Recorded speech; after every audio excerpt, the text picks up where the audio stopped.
कालं चरत्कण्ठमालं शरश्चन्द्रभालं महादैत्यकालं नभो नीलकायं दुरावारमायं सुपद्मासहायं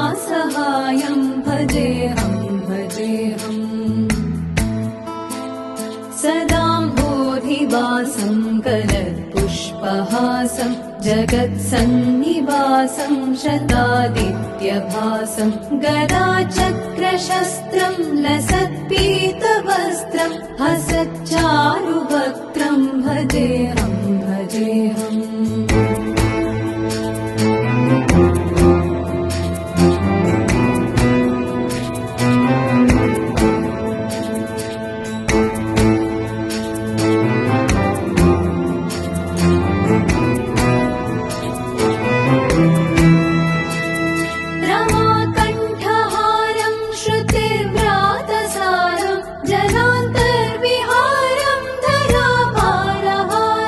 चिदानन्दरूपं मनोज्ञस्वरूपं धृतानेकरूपं भजेऽहं जराजन्महीनं परानन्दपीनं समाधानलीनं सदैवानवीनं जगज्जन्महेतुं सुरानीककेतुं त्रिलोकैकसेतुं भजेऽहं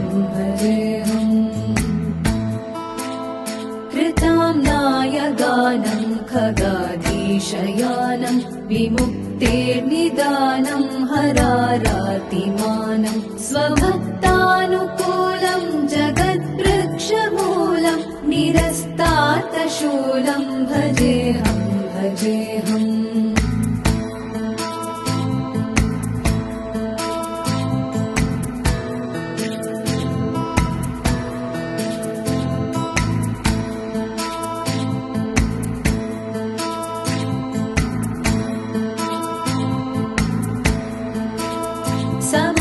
समस्तामरेशं द्विरेफाभकेशं जगद्बिम्बलेशं हृदाकाशदेशं सदा दिव्यदेहं विमुक्ताखिलेहं सुवैकुण्ठगेहं भजेऽहं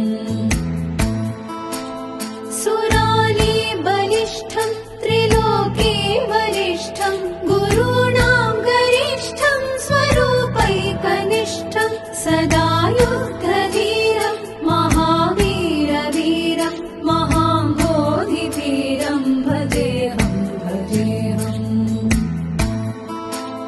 प्रमावामभागं तलानग्रनागं कृताधीनयागं गतारागरागं मुनीन्द्रैः सुगीतं सुरैः सम्परीतं गुणौघैरतीतं भजेऽहं इदं यस्तु नित्यं समाधाय चित्तं पठेदष्टकं कण्ठहारं मुरारे स विष्णोर्विशोकं ध्रुवं याति लोकं जराजन्मशोकं पुनर्विन्दते।